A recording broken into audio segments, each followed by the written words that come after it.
2019년 11월 5일 화요일 오전 9시 30분경 경상북도 예천경찰서의 민원실 문이 급하게 열리면서 한 여성이 다급한 표정으로 들어왔습니다. 그녀는 떨리는 목소리로 실종 신고를 접수했는데 실종자는 자신의 스승이자 예천 지역에서 20년 넘게 활동해온 무속인 한미정이었습니다. 신고자인 조윤희는 33세의 여성으로 7년 전부터 한미정의 제자로 들어가 무속기를 배우며 구판의 실무를 도맡아 처리해왔던 인물이었습니다.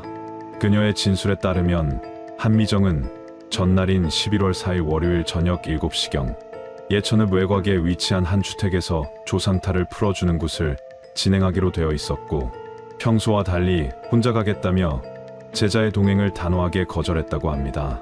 한미정은 출발 전 간단히 굿에 필요한 도구들을 챙기면서 조윤희에게 내일 아침까지는 돌아올 것이니 걱정하지 말라고 말했지만 다음 날이 되어도 연락이 닿지 않았고 휴대전화는 계속해서 꺼져 있는 상태였습니다.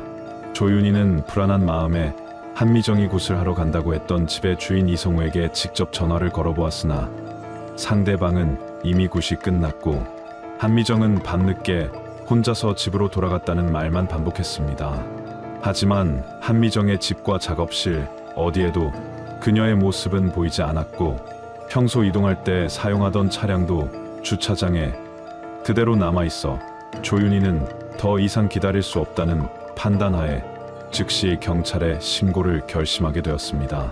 이야기 시작 전 구독과 좋아요는 영상 제작에 아주 큰 힘이 됩니다. 예천경찰서 강력계 소속 형사들은 즉각 사건을 중대하게 받아들이고 초동 수사에 착수했으며 가장 먼저 한미정이 마지막으로 방문했다는 주택의 주인인 이성우를 조사 대상으로 삼았습니다. 이성우는 52세의 남성으로 예천읍에서 소규모 농업을 하며 살아가는 평범한 주민이었고 최근 아내가 원인 모를 병으로 고생하자 지인의 소개로 한미정을 찾아갔다고 경찰에 진술했습니다. 경찰은 신고 접수 당일 오후 2시경 이성우의 주택으로 출동하여 1차 현장 조사를 실시했지만 집 안팎 어디에서도 한미정의 흔적을 발견할 수 없었고 이성우는 협조적인 태도로 경찰의 질문에 차분하게 답하며 한미정이 굿을 마치고 스스로 집을 나갔다고 반복해서 말했습니다. 현장에 출동했던 경찰관들은 주택 주변을 면밀히 살펴보았지만 특별한 이상 징후를 발견하지 못했고 이성우의 진술이 일관되게 유지되면서 초기에는 한미정이 단순히 어딘가로 이동했을 가능성도 염두에 두고 수사를 진행했습니다. 이성우의 집은 예천읍 외곽의 야산 아래 자리한 단독주택으로 주변의 이웃집도 드물고 인적이 뜸한 외진 곳이었습니다. 경찰 조사에서 이성우는 자신이 한미정을 부르게 된 경위에 대해 상세히 설명했는데 그에 따르면 아내가 몇 달 전부터 밤마다 악몽에 시달리며 알 수 없는 사람의 이름을 중얼거리기 시작했고 여러 병원을 찾아다녔지만 의사들은 특별한 이상을 발견하지 못했다고 합니다. 하지만 아내의 증세는 점점 악화되어 갔고 밤이면 식은땀을 흘리며 누군가를 부르는 모습에 이성우 자신도 심리적으로 무척 힘든 시간을 보내고 있었습니다. 이성우는 친척의 소개로 한미정을 알게 되었고 그녀가 예천 지역에서 영험하기로 소문이 자자한 무속인이라는 말을 듣고 지푸라기라도 잡는 심정으로 직접 찾아가 상담을 요청했습니다. 한미정은 이성우의 집을 처음 방문한 뒤 집안의 기운을 살펴보고는 며칠간 고민하는 모습을 보였고 결국 굿을 하기로 결정하면서 11월 4일 저녁 7시를 굿 시작 시간으로 잡았습니다. 그녀는 이성우에게 준비해야 할 재물과 물품들의 목록을 꼼꼼하게 전달했고 반드시 정확한 시간에 모든 준비가 되어 있어야 한다고 신신당부했습니다. 그런데 조윤희의 증언은 이성우의 설명과는 다소 다른 분위기를 전하고 있었는데 그녀는 한미정이 이성우의 집을 다녀온 뒤 며칠간 표정이 무척 어두웠고 평소와 달리 말수가 현저히 줄어들었다고 말했습니다. 조윤희는 스승에게 무슨 일이 있었는지 여러 번 물어보았지만 한미정은 그저 생각할 것이 많다는 애매한 대답만 반복했고 구체적인 이야기는 끝내 하지 않았습니다. 특히 11월 3일 저녁 굿을 하루 앞두고 한미정은 조윤희를 작업실로 불러 이번 굿에 대해 이야기를 나누었는데, 그때 한미정은 이성우의 집에는 뭔가 보통과 다른 이상한 기운이 감돌고 있다며 불안한 기색을 감추지 못했습니다. 조윤희가 그렇다면 자신도 함께 가서 도와주겠다고 제안했지만, 한미정은 단호하게 고개를 저으며 이번 굿만큼은 반드시 혼자서 해야 한다고 말했고, 그 이유에 대해서는 제자인 자신도 알 필요가 없다는 냉정한 말투로 대화를 마무리했습니다. 조윤희는 스승의 그런 태도가 7년간 함께 일하면서 처음 보는 모습이라고 경찰에게 진술했고, 그날 밤 한미정의 표정에서 두려움과 비슷한 감정을 느꼈다고 덧붙였습니다. 경찰은 이성우와 조윤희의 진술을 종합하면서 한미정이 그 집에서 무엇인가 심상치 않은 것을 감지했을 가능성에 주목하기 시작했습니다. 경찰이 본격적인 현장 조사를 위해 이성우의 집에 도착한 것은 11월 6일 수요일 오전이었고, 감식반과 수사관들은 집 안팎을 샅샅이 뒤지기 시작했습니다. 수사관들이 집 안으로 들어가자 거실 한쪽에 마련된 제단의 모습이 눈에 들어왔는데, 제물로 준비되었던 쌀과 소금이 바닥에 흩어져 있었고, 과일과 떡 등도 제대로 정리되지 않은 채 방치되어 있었습니다. 벽면에는 촛불을 켜두었던 흔적인지 검은 그을음 자국이 여러 곳에 남아 있었고, 천장 쪽으로도 연기가 올라간 듯한 얼룩이 보였습니다. 하지만 이러한 혼란스러운 곳의 흔적을 제외하고는 집 안이 지나치게 깨끗하게 정리되어 있다는 점이 수사관들의 의심을 불러일으켰습니다. 바닥은 말끔하게 청소되어 있었고, 가구들도 먼지 하나 없이 닦여 있었으며, 특히 현관 입구와 복도 쪽은 최근에 물걸레질을 한 듯한 흔적이 역력했습니다. 감식반은 집 안 곳곳에서 지문과 혈흔을 채취하기 위해 루미놀 반응 검사를 실시했지만, 예상과 달리 특별한 반응이 나타나지 않았고, 육안으로 확인할 수 있는 혈흔도 발견되지 않았습니다. 이성우는 수사관들의 질문에 굿을 하는 도중 한미정이 갑자기 밖으로 나가더니 그대로 돌아오지 않았다고 진술했고, 자신은 그녀가 잠시 바람을 쏘러 나간 것으로 생각했다고 말했습니다.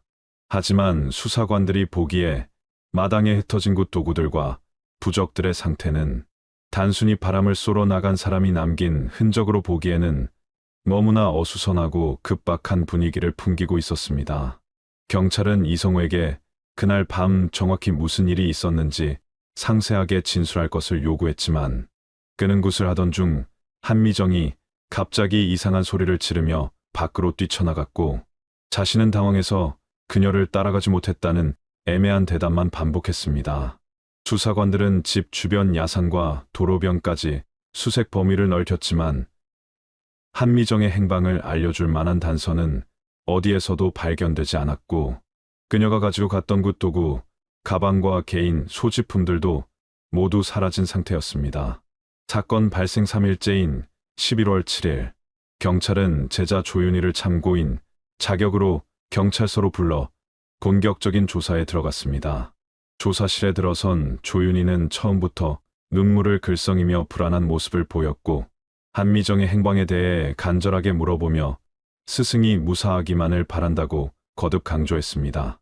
그녀는 떨리는 목소리로 한미정과 함께 보낸 7년의 시간을 이야기했고, 스승이 평소 굿터를 정리할 때마다 자신을 불러 뒷정리를 함께 하도록 했지만, 이번만큼은 유독 혼자 가겠다고 고집했다며 그 점이 무척 이상했다고 진술했습니다. 조윤희는 한미정이 자신에게 무속의 기본부터 하나하나 가르쳐 주었고, 때로는 엄하게 때로는 다정하게 대해 주었던 스승이자 인생의 멘토였다고 말하며 계속해서 눈물을 흘렸습니다. 수사관들은 조윤희의 진술을 경청하면서도 그녀의 감정 표현이 지나치게 과장되어 있다는 인상을 지울 수 없었고, 특히 질문의 핵심을 피해가려는 듯한 태도가 여러 차례 포착되었습니다. 하지만 조윤희에 대한 수사관들의 의심을 결정적으로 증폭시킨 것은 주변 신도들과 무속인 동료들의 증언이었습니다. 경찰이 한미정의 주변 인물들을 탐문 수사하는 과정에서 여러 사람들이 최근 한미정과 조윤희 사이에 심상치 않은 긴장감이 감돌고 있었다고 입을 모아 말했습니다. 한신도는 2달 전쯤 한미정의 작업실에서 두 사람이 큰 소리로 다투는 것을 목격했다고 진술했고, 그때 돈 문제로 심하게 언쟁을 벌이는 것 같았다고 덧붙였습니다. 또 다른 무속인 동료는 한미정이 최근 조윤희가 굿 비용을 제대로 정산하지 않는다며 불만을 토로했다고 증언했고, 제자를 믿었는데 배신감을 느낀다는 말까지 했다고 전했습니다. 경찰이 한미정의 금융거래 내역을 추적한 결과 조윤희가 한미정 명의의 통장을 관리하면서 굿 비용으로 들어온 돈 중 상당 부분을 자신의 계좌로 이체한 정황이 포착되었습니다. 조윤희는 한미정과 함께 무속 관련 용품을 판매하는 작은 사업체를 운영하고 있었는데, 사업 자금이라는 명목으로 한미정 명의로 받은 돈을 개인적으로 사용한 흔적이 여러 차례 발견되었습니다. 더욱이 조윤희는 최근 개인적인 빚 문제로 어려움을 겪고 있었고, 지인들에게 돈을 빌리러 다닌 사실도 확인되었습니다. 경찰이 이러한 정황을 들이대며 추궁하자 조윤희는 처음에는 강하게 부인했지만 점차 말을 더듬기 시작했고, 결국 사업 자금으로 일부 돈을 사용한 것은 맞지만 스승의 허락을 받은 것이라고 변명했습니다. 하지만 주변 증언들은 한미정이 조윤희의 돈 사용에 대해 전혀 알지 못했고, 뒤늦게 통장 정리를 하다가 그 사실을 알게 되어 크게 분노했다고 말하고 있었습니다. 수사관들은 조윤희가 한미정의 실종과 관련하여 무언가 숨기고 있다는 확신을 갖게 되었고, 그녀의 행적과 통신 기록을 더욱 면밀하게 추적하기 시작했습니다.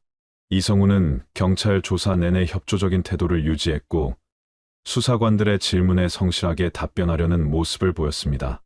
그는 한미정이 실종된 것에 대해 자신도 무척 놀랐고 걱정된다며 경찰 수사에 최대한 도움을 주겠다고 거듭 강조했습니다. 하지만 수사가 진행될수록 이성우의 진술에는 미묘한 변화가 나타나기 시작했고, 같은 질문에 대한 대답이 조사 때마다 조금씩 달라지는 현상이 포착되었습니다. 첫 번째 조사에서 이성우는 한미정이 저녁 9시쯤 집에 도착했다고 말했지만, 두 번째 조사에서는 8시 30분쯤이었다고 진술을 바꾸었고, 세 번째 조사에서는 다시 9시 조금 넘어서였다고 애매하게 표현했습니다. 굿이 끝난 시간에 대해서도 그의 진술은 일관되지 않았는데, 처음에는 자정 전에 한미정이 집을 나갔다고 했다가 나중에는 자정을 훨씬 넘긴 새벽 1시쯤이었을 수도 있다고 말을 바꾸었습니다. 수사관들이 이러한 진술의 불일치를 지적하자 이성우는 그날 밤 긴장하고 당황한 상태여서 정확한 시간을 기억하기 어렵다고 변명했지만, 수사관들은 그의 태도에서 무언가 숨기려는 의도를 감지하게 되었습니다. 경찰은 보다 객관적인 증거를 확보하기 위해 한미정과 이성우의 통신 기록을 상세히 분석하기 시작했고, 그 과정에서 중요한 단서를 발견하게 되었습니다. 한미정의 휴대전화, 기지국 접속 기록을 추적한 결과 그녀의 휴대폰은 11월 4일 밤 10시 42분을 마지막으로 이성우의 자택 인근 기지국에서 신호가 완전히 끊긴 것으로 확인되었습니다. 이는 이성우가 한미정이 자정 이후까지 집에 있었다고 진술한 것과 명백히 모순되는 증거였고, 적어도 10시 42분 이후에는 한미정의 휴대폰이 꺼졌거나 파손되었음을 의미했습니다. 또한 한미정이 타고 온 차량에 대한 조사도 진행되었는데, 차량은 이성우의 집에서 약 200m 떨어진 마을 입구 공터에 주차되어 있었고, 블랙박스 기록을 분석한 결과 차량은 11월 4일 저녁 8시 35분에 그곳에 주차된 이후 단 한 번도 움직이지 않은 것으로 나타났습니다. 이는 한미정이 스스로 차를 몰고 그곳을 떠나지 않았음을 명확히 보여주는 증거였고, 누군가가 그녀를 그곳에 묶어두었거나 해를 가했을 가능성을 강하게 시사했습니다. 경찰은 이러한 객관적 증거들을 바탕으로 이성우를 다시 소환했고, 그의 진술이 사실과 다르다는 점을 강하게 추궁했습니다. 이성우는 당황한 기색을 보이면서도 자신은 굿이 끝나고 한미정이 집을 나가는 것을 봤을 뿐이라고 주장했지만, 수사관들은 그의 말에 더 이상 신뢰를 두지 않게 되었습니다.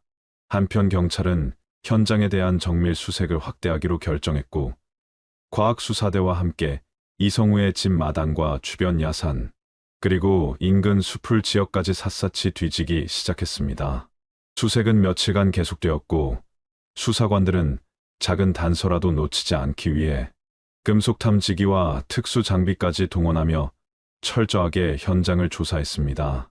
수색 작업이 시작된 지 3일째 되던 11월 9일 토요일 오후, 마침내 결정적인 단서가 발견되었습니다. 과학수사대원들이 이성우의 집 마당 한쪽에 쌓여있던 흙더미를 조사하던 중 표면에서 약 30cm 깊이의 흙 속에서 작은 천 조각 하나가 발견된 것입니다.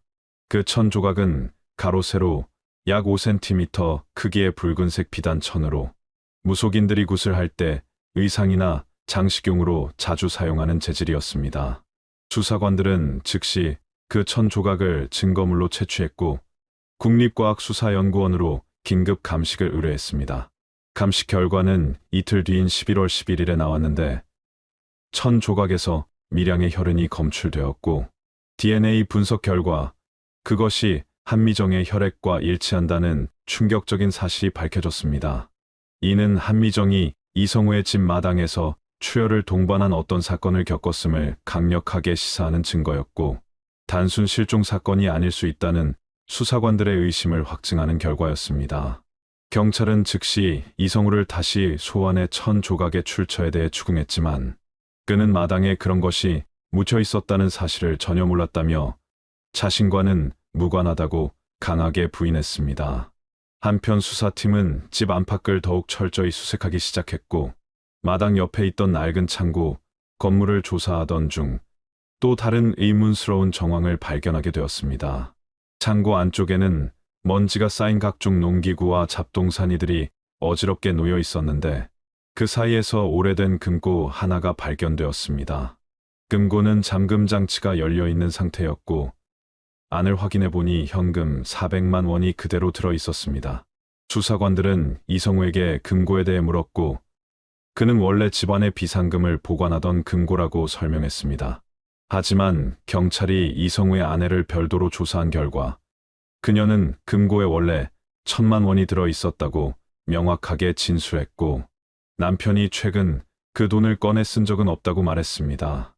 이는 누군가가 굿이 진행되던 11월 4일 밤 사이에 금고에서 600만 원을 가져갔다는 의미였고 한미정이 실종된 시점과 정확히 일치하는 타이밍이었습니다.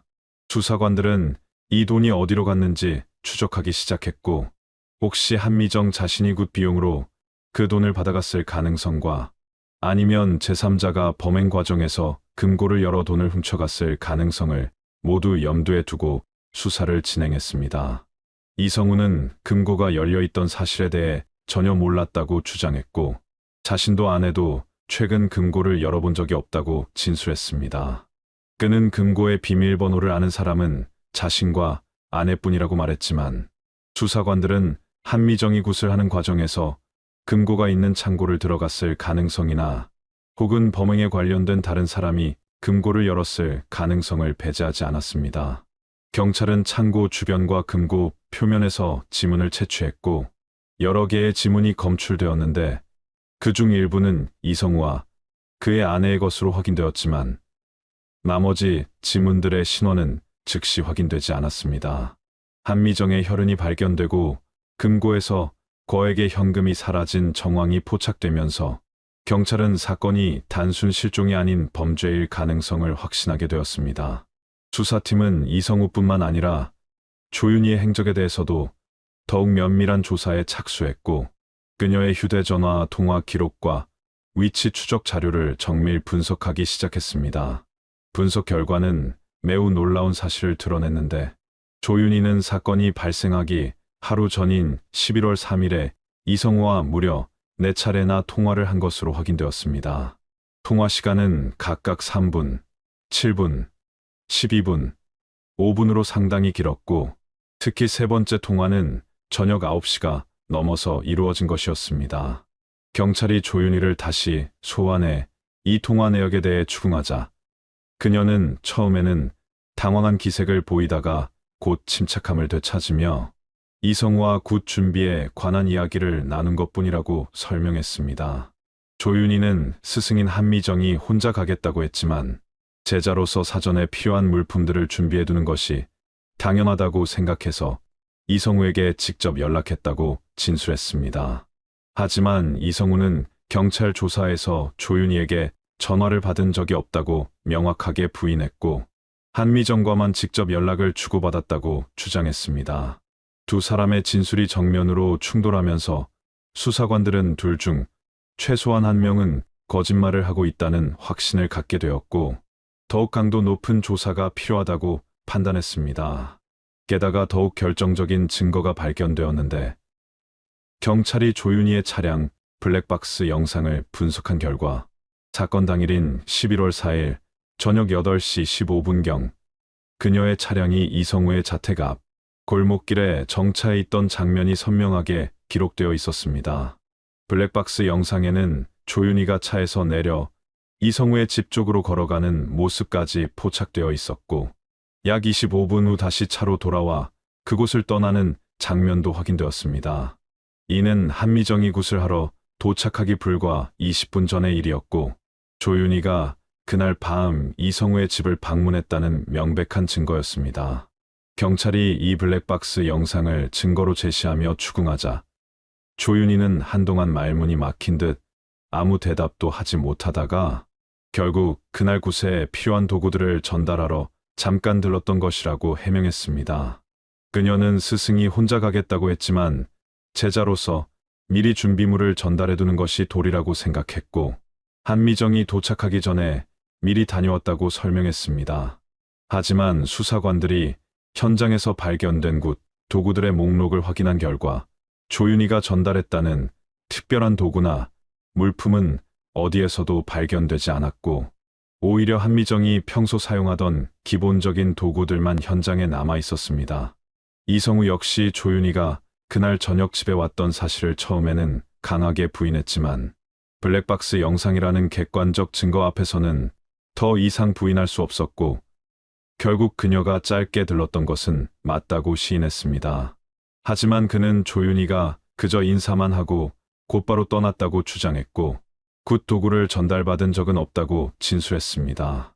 경찰은 두 사람의 진술에서 계속해서 모순과 거짓이 드러나는 것을 확인했고 이들이 한미정의 실종과 관련하여 무언가 중요한 사실을 은폐하고 있다는 확신을 갖게 되었습니다.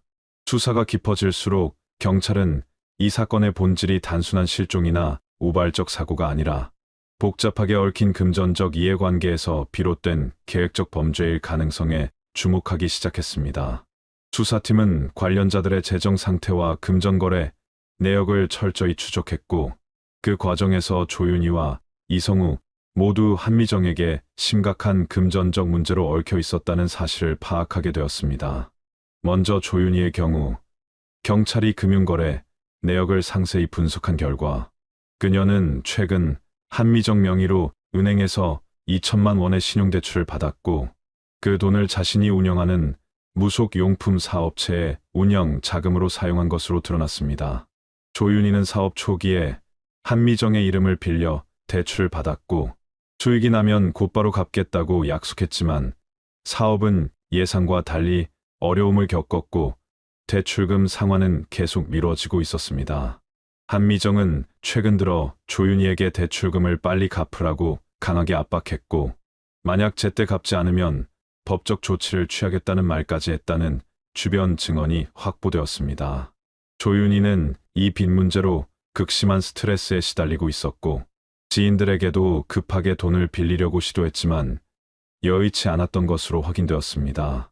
한편 이성우의 상황도 마찬가지로 복잡했는데 그는 한미정에게 굿 비용으로 성금, 명목의 500만 원을 이미 지불했지만 아내의 병세가 호전되지 않자 추가로 더 큰 규모의 굿을 요구받았고 그 비용으로 1,000만 원을 요구받은 상태였습니다. 그는 한미정에게 비용을 깎아달라고 여러 차례 요청했지만 한미정은 이 정도 규모의 굿이라면 당연히 그 정도 비용이 필요하다며 전혀 양보하지 않았다고 합니다. 이성우는 경제적 압박과 아내의 병에 대한 불안감으로 심리적으로 매우 불안정한 상태였고 주변 사람들은 그가 최근 들어 이상할 정도로 신경질적이고 우울해 보였다고 증언했습니다. 수사팀은 두 사람 모두 한미정에게 심각한 금전적 부담을 지고 있었고, 그녀가 사라지면 당장의 금전적 압박에서 벗어날 수 있다는 점에서 명확한 범행 동기가 있다고 판단했습니다.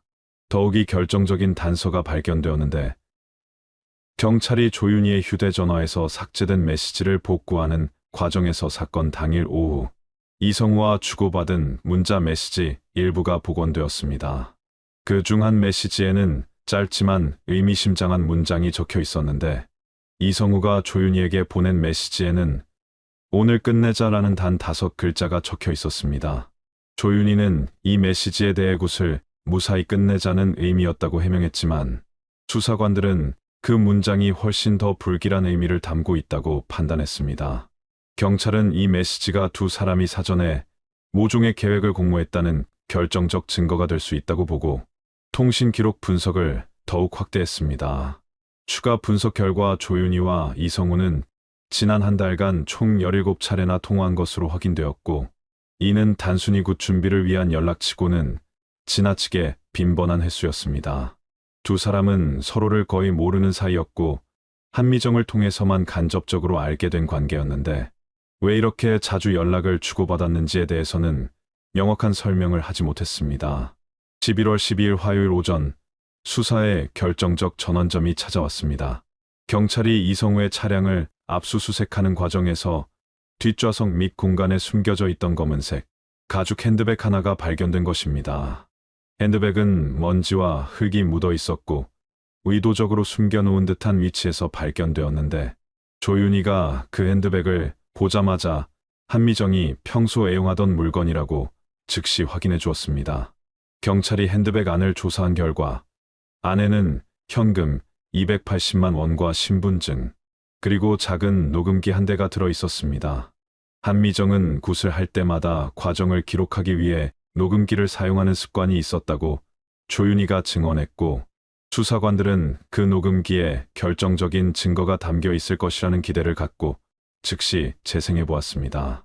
녹음 파일은 약 37분 분량이었고, 처음에는 한미정이 굿을 준비하며 주문을 외우는 소리와 북을 치는 소리가 들렸습니다.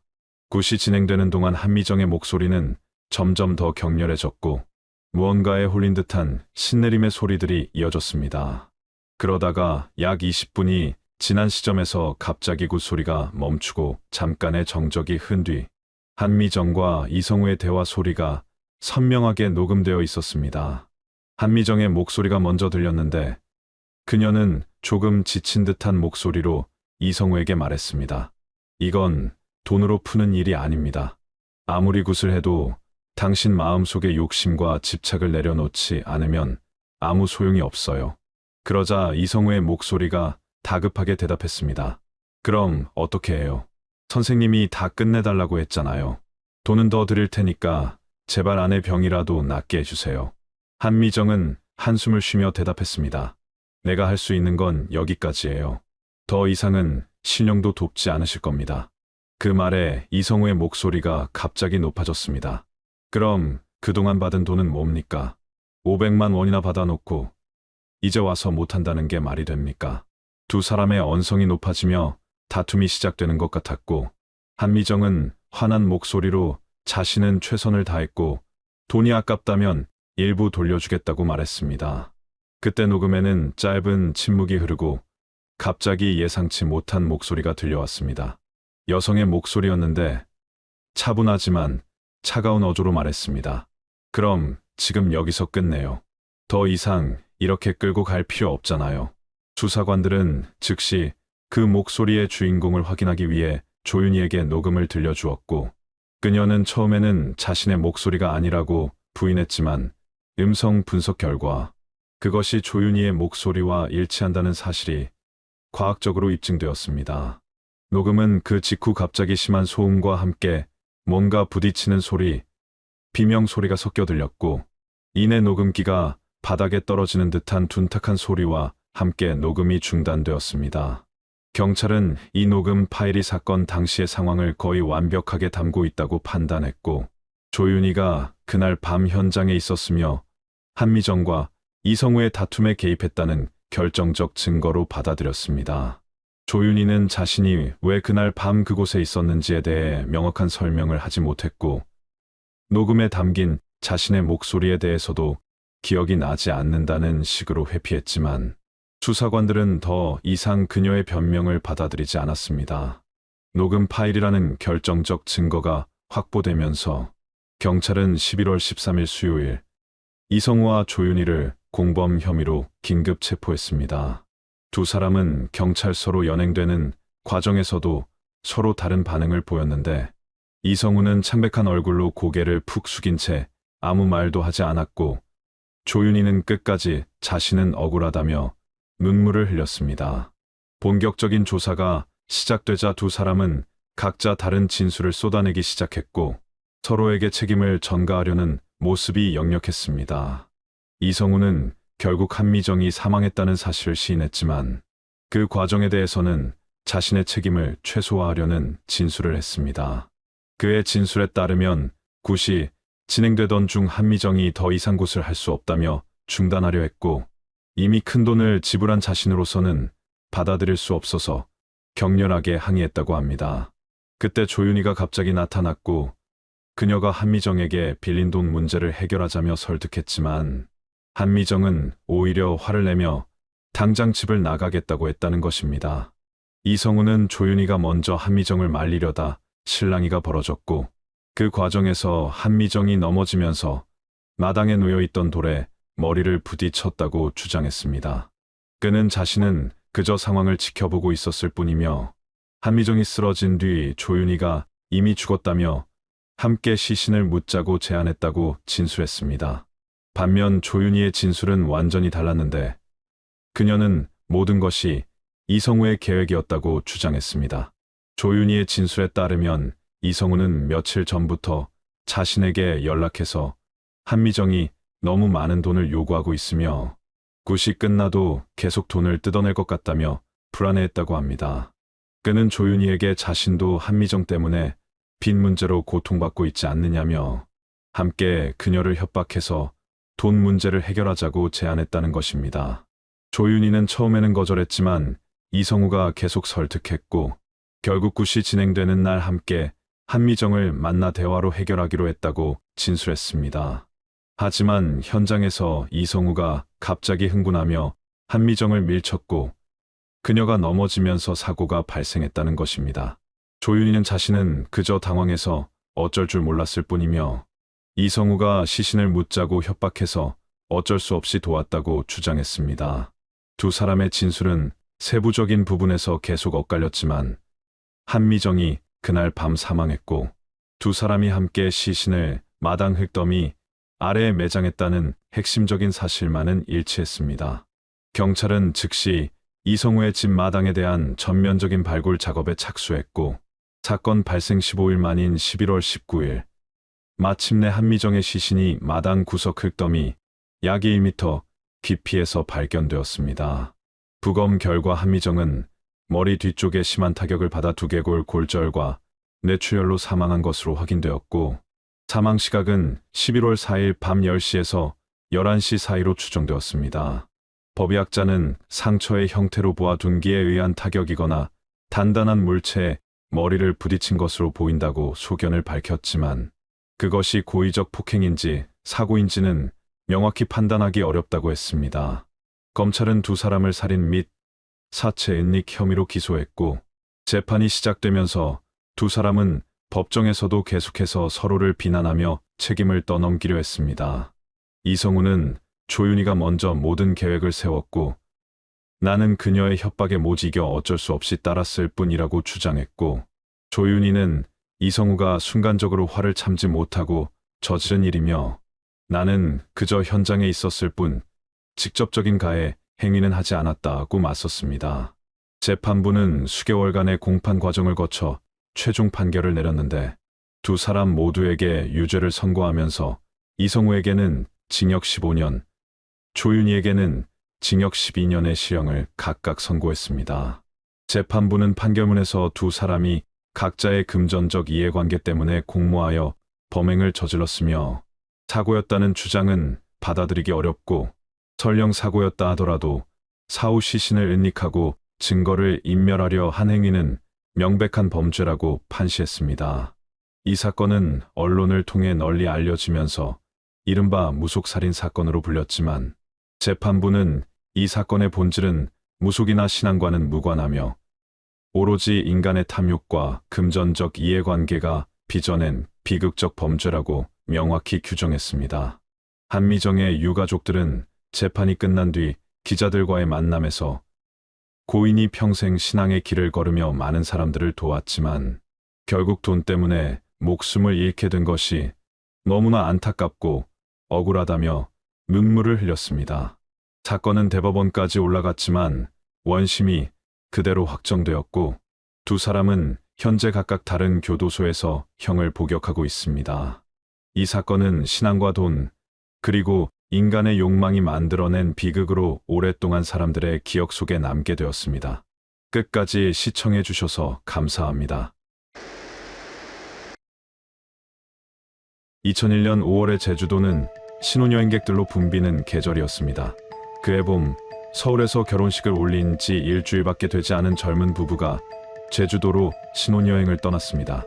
남편 김도윤 씨는 29살의 건실한 회사원이었고 아내 박수진 씨는 27살의 초등학교 교사였습니다.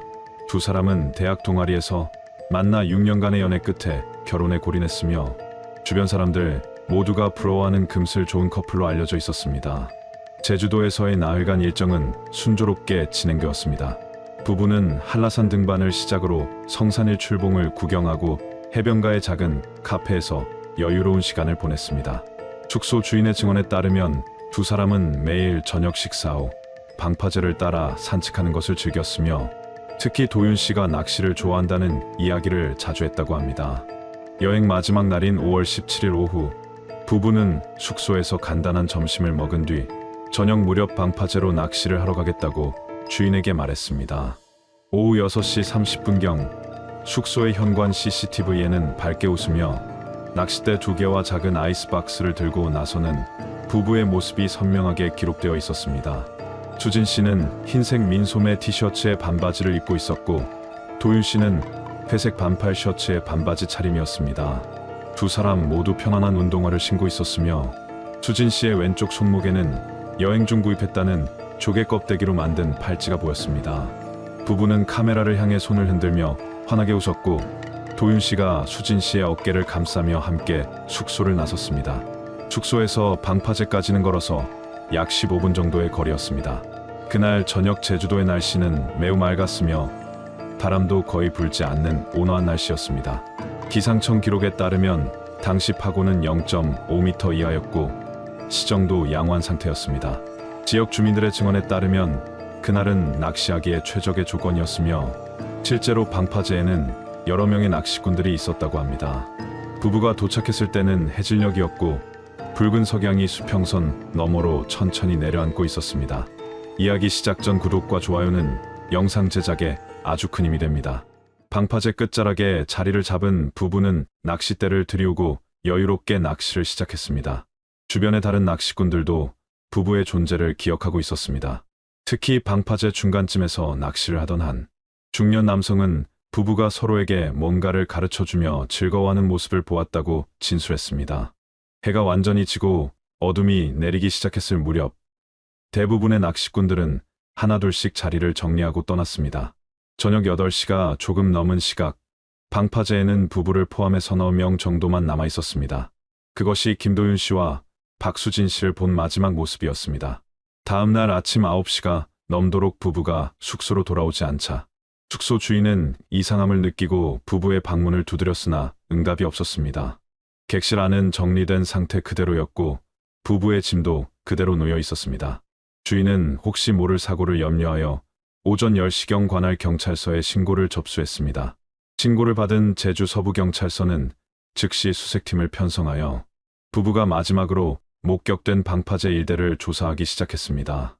오전 11시경 경찰이 현장에 도착했을 때 방파제 끝자락에는 부부의 것으로 보이는 낚싯대 2개가 난간에 기대어진 채로 남아 있었습니다. 낚싯대 옆에는 반쯤 비어있는 생수병 2개와 접이식 의자 하나, 그리고 도윤 씨의 것으로 추정되는 회색 모자가 바닥에 놓여 있었습니다. 아이스박스는 뚜껑이 열린 채 그대로 있었고 안에는 미끼용 새우와 얼음이 녹아내린 물만 남아 있었습니다. 경찰은 방파제 전체를 봉쇄하고 현장을 면밀히 조사했습니다. 바닥에서 특별한 다툼의 흔적이나 폭력의 증거는 발견되지 않았습니다. 난간 쪽을 살펴보았지만 긁힌 자국이나 붙잡은 흔적도 없었습니다. 현장 상황으로만 보면 부부가 낚시를 하다가 갑자기 자리를 비운 것처럼 보였습니다. 경찰은 주변 CCTV를 확인했지만 방파제 주변에는 감시 카메라가 설치되어 있지 않았습니다. 가장 가까운 카메라는 방파제 입구에서 약 200m 떨어진 횟집 앞에 있었는데 화질이 좋지 않아 식별 가능한 영상을 얻을 수 없었습니다. 해양경찰도 곧바로 수색 작업에 투입되었습니다. 경찰은 부부가 실족하여 바다에 빠졌을 가능성을 가장 높게 보고 있었습니다. 방파제 주변 해역에 구조선 3척과 잠수부 6명이 투입되었고 헬리콥터까지 동원되어 광범위한 수색이 진행되었습니다. 수색은 사고 당일부터 일주일간 계속되었지만 부부의 시신은 물론 어떠한 단서도 발견되지 않았습니다. 조류와 수온, 사고 시점 등을 고려했을 때 시신이 발견될 가능성이 있는 해역을 모두 탐색했지만 결과는 마찬가지였습니다. 담당 형사들은 부부의 신상을 철저히 조사했습니다. 두 사람의 통장 거래 내역을 확인한 결과 특이한 점은 발견되지 않았습니다. 도윤 씨는 중견기업에 다니는 성실한 직장인이었고 수진 씨는 아이들을 사랑하는 열정적인 교사였습니다.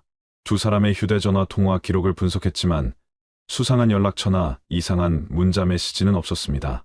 가족들과 친구들을 면담한 결과에서도 부부 사이의 갈등이나 문제가 있었다는 증언은 전혀 나오지 않았습니다. 오히려 모든 지인들이 한결같이 두 사람이 얼마나 서로를 아끼고 사랑했는지를 증언했습니다. 서울에서 급히 내려온 양가 부모님들은 경찰서에서 며칠을 보내다시피 하며 수색 소식을 기다렸습니다. 도윤 씨의 어머니는 아들이 수영을 잘했다며 절대 물에 빠질 리 없다고 주장했습니다. 수진 씨의 아버지는 딸이 물을 무서워해서 방파제 끝까지 가지도 않았을 거라고 말했습니다. 하지만 경찰은 야간에 낚시를 하다가 발을 헛디뎌 물에 빠지는 사고가 종종 발생한다며 실족 가능성을 배제할 수 없다고 설명했습니다. 특히 한 명이 빠지면 다른 한 명이 구하려다 함께 익사하는 경우도 많다고 덧붙였습니다. 수색 일주일째, 경찰은 수색 범위를 더욱 확대했습니다. 조류를 고려하여 사고 지점에서 남쪽으로 약 10km 떨어진 해역까지 수색했지만 역시 아무것도 발견하지 못했습니다. 해양 전문가들은 수온과 조류의 흐름을 분석한 결과 시신이 표류하여 먼 바다로 떠내려갔을 가능성이 크다고 조언했습니다.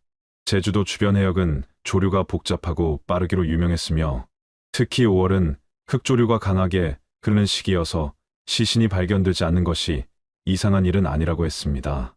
경찰은 결국 부부가 실족 사고로 바다에 빠져 익사했을 것으로 결론 짓고 수색의 강도를 점차 줄여나갔습니다. 사건 발생 날째 되는 날, 뜻밖의 제보가 경찰서로 들어왔습니다. 방파제에서 약 1km 떨어진 곳에서 작은 어선을 운영하는 50대 어부 최명철 씨가 경찰서를 직접 찾아왔습니다. 그는 신문에서 실종 사건 기사를 보고 며칠 전 자신이 목격한 장면이 떠올랐다며 조심스럽게 입을 열었습니다. 최 씨는 사건 당일 저녁 자신의 배에서 그물 손질을 하다가 방파제 쪽을 우연히 바라보았는데 그때 남녀 2명이 작은 낚시배에 오르는 모습을 분명히 보았다고 진술했습니다. 담당 형사는 즉시 최 씨를 상대로 상세한 조사를 진행했습니다. 최 씨의 증언에 따르면 당시 시각은 저녁 8시에서 8시 30분 사이였으며 이미 어둠이 내려앉은 상태였지만 방파제의 가로등 불빛 때문에 사람의 윤곽은 충분히 식별할 수 있었다고 했습니다. 그는 남자가 먼저 배에 올라탄 뒤 여자에게 손을 내밀어 끌어올리는 모습을 보았으며 배는 곧바로 방파제를 떠나 바다 쪽으로 향했다고 설명했습니다. 다만 거리가 멀었고 어두웠기 때문에 그들의 얼굴이나 배의 세부적인 특징까지는 확인할 수 없었다고 덧붙였습니다. 경찰은 이 증언을 매우 중요하게 받아들이고 즉각 항구관리사무소로 향했습니다. 담당 직원에게 5월 17일 저녁에 출항한 낚시배 명단을 요청했고 출입 기록부를 면밀히 검토했습니다. 하지만 기록부에는 당일 오후 6시 이후로 출항한 배가 단 한 척도 없었습니다. 경찰은 혹시 무단으로 출항한 배가 있을 가능성을 염두에 두고 항구에 정박 중인 모든 낚시배 선주들을 소환하여 조사했습니다. 총 23명의 선주들이 조사를 받았지만 모두 한결같이 그날 저녁에는 배를 내지 않았다고 주장했습니다. 항구 관리인 역시 경찰에게 동일한 증언을 했습니다. 그는 30년 넘게 이 항구를 관리해온 베테랑이었는데 제주도 연안에서는 야간 낚시 영업이 사실상 금지되어 있으며 특히 5월은 산란기라 더욱 엄격하게 통제된다고 설명했습니다. 또한 그날 저녁 자신은 오후 7시까지 항구에 있었는데 그 시간 이후로 출항한 배는 없었다고 확언했습니다. 관리는 만약 누군가 몰래 배를 빼냈다면 자신이 모를 리 없다며 이곳은 작은 항구라 배 한 척이 움직여도 금방 소문이 난다고 덧붙였습니다. 경찰은 최명철 씨의 진술에 의구심을 품기 시작했습니다. 담당 형사는 최 씨를 다시 불러 더 자세한 질문을 했습니다. 정확히 어느 위치에서 보았는지, 배의 크기는 어느 정도였는지, 배의 색깔이나 특징은 기억나지 않는지 등을 집요하게 물었습니다. 최 씨는 자신이 본 것이 분명하다고 주장했지만 구체적인 세부 사항에 대해서는 명확하게 답하지 못했습니다. 그는 단지 작은 낚시배 정도의 크기였고 어둠 속에서 희미하게 보였기 때문에 색깔이나 선명한 특징은 파악할 수 없었다고 반복해서 말했습니다. 경찰은 최 씨가 목격했다는 시간대의 다른 목격자를 찾기 위해 노력했습니다. 당시 방파제 주변이나 항구 인근에 있었던 사람들을 수소문했지만 최 씨의 증언을 뒷받침해줄 만한 추가 목격자는 나타나지 않았습니다. 오히려 같은 시간대에 방파제 근처 식당에 있었던 한 주민은 저녁 8시 이후로 배가 지나가는 소리를 들은 적이 없다고 증언했습니다. 방파제 입구 쪽에서 편의점을 운영하는 상인도 그날 저녁 평소보다 조용했으며 배 엔진 소리 같은 것은 전혀 들리지 않았다고 말했습니다. 경찰 내부에서는 최 씨의 증언이 착각이었을 가능성이 높다는 의견이 지배적이었습니다. 책임 수사관은 어둠 속에서 멀리 있는 물체를 정확히 식별하기는 어렵고 최 씨가 다른 날의 기억과 혼동했을 수도 있다고 판단했습니다. 또한 항구의 모든 기록과 관계자들의 증언이 일치하는 상황에서 단 한 사람의 불확실한 목격담만으로 수사 방향을 바꾸기는 어렵다고 결론지었습니다. 경찰은 최 씨의 진술 참고 사항으로만 기록해두고 여전히 실족 사고로 인한 익사 가능성을 가장 유력한 시나리오로 보았습니다. 사건 발생 2주일이 지나면서 수사는 점차 동력을 잃어갔고 경찰은 사건을 단순 실종사고로 분류하여 종결 처리하는 방향으로 기울어뒀습니다. 사건 발생 한 달이 지난 6월 중순 경찰서에 예상치 못한 전화 한 통이 걸려왔습니다. 전화를 건 사람은 서울에 사는 30대 직장인 이현우 씨였습니다. 그는 5월 말에 가족들과 제주도 여행을 다녀왔는데 최근 뉴스에서 신혼부부 실종 사건에 관한 특집 방송을 우연히 보게 되었다고 말했습니다. 방송에서 실종된 부부의 사진과 마지막으로 목격된 장소인 방파제 영상이 나왔을 때 이 씨는 자신이 여행 중 그곳에서 찍은 사진들이 떠올랐다고 했습니다. 혹시나 하는 마음에 당시 촬영한 사진들을 다시 살펴보던 중 배경에 우연히 찍힌 한 장면이 눈에 들어왔다는 것이었습니다. 담당 형사는 즉시 이 씨에게 사진을 이메일로 보내달라고 요청했습니다. 1시간 후 경찰서 컴퓨터 모니터에 그 사진이 나타났을 때 수사팀 전체가 긴장감에 휩싸였습니다. 사진은 석양을 배경으로 찍은 풍경 사진이었는데 이 씨가 설명한 대로 사진의 초점은 노을 지는 수평선에 맞춰져 있었고 방파제는 화면 오른쪽 구석에 작게 보일 뿐이었습니다. 하지만 사진을 확대해보니 방파제 끝자락 부근에서 희미하게 사람의 형체가 보였고 그 옆으로 작은 배의 윤곽이 드러났습니다. 2명의 사람이 배 쪽으로 걸어가는 듯한 모습이었으며 한 사람은 이미 배에 올라탄 것처럼 보였습니다. 경찰은 즉시 국립과학수사연구원에 사진 분석을 의뢰했습니다. 디지털 포렌식 전문가들이 사진의 메타데이터를 확인한 결과 촬영 일시는 2001년 5월 17일 저녁 7시 42분으로 명확하게 기록되어 있었습니다. 이는 부부가 실종된 바로 그날이었으며 목격자들이 부부를 마지막으로 본 시간대와도 정확히 일치했습니다. 전문가들은 최신 화질 개선 프로그램을 동원하여 사진 속 인물들의 모습을 선명하게 만드는 작업에 착수했습니다. 며칠간의 작업 끝에 향상된 화질의 사진이 경찰에게 전달되었습니다. 개선된 사진을 본 수사팀은 충격에 빠졌습니다. 방파제 끝에 서 있는 두 사람의 옷차림이 실종 당일 CCTV에 찍힌 부부의 복장과 매우 유사했습니다. 한 사람은 밝은색 상의를 입고 있었고 다른 사람은 어두운색 바지를 입고 있었습니다. 체격과 키도 김도윤 씨와 박수진 씨의 신체 특징과 일치했습니다. 더욱 중요한 것은 배 옆면에서 발견된 글씨였습니다. 희미하지만 분명하게 한글로 된 배의 이름이 보였는데 전문가들이 화질을 최대한 개선한 결과 진수호라는 세 글자를 식별할 수 있었습니다. 경찰은 즉시 항구관리사무소에 연락하여 진수호라는 이름에 등록된 선박이 있는지 확인했습니다. 놀랍게도 그 이름의 낚시배가 실제로 존재했으며 이 항구에 정박 중이었습니다. 배의 소유주는 류진수 씨로 나이는 45살이었고 20년 넘게 낚시배 영업을 해온 베테랑 선장이었습니다.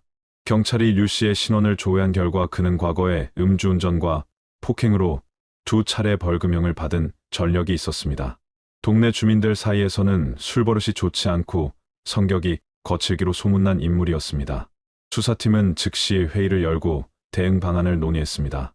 사진만으로는 결정적 증거라고 보기 어렵지만 최명철 씨의 목격 증언과 함께 고려하면 충분히 수사할 가치가 있다고 판단했습니다. 경찰은 류진수 씨를 임의동행 형식으로 경찰서에 소환하기로 결정했습니다. 다음 날 오전, 형사 2명이 항구로 내려가 류 씨를 찾았습니다. 그는 자신의 배에서 그물을 손질하고 있었는데 경찰이 나타나자 잠시 당황하는 기색을 보였습니다. 하지만 곧 태연한 표정을 지으며 무슨 일이냐고 물었습니다. 경찰서 조사실에서 류 씨는 형사들의 질문에 차분하게 답했습니다.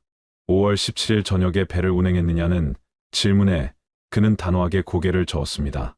그날은 배를 전혀 운행하지 않았으며 저녁에는 집에서 텔레비전을 보고 있었다고 주장했습니다. 형사가 사진을 보여주며 이 배가 본인의 배 아니냐고 묻자 류 씨는 사진을 잠시 들여다보더니 어둡고 흐릿해서 자기 배인지 확인할 수 없다고 대답했습니다.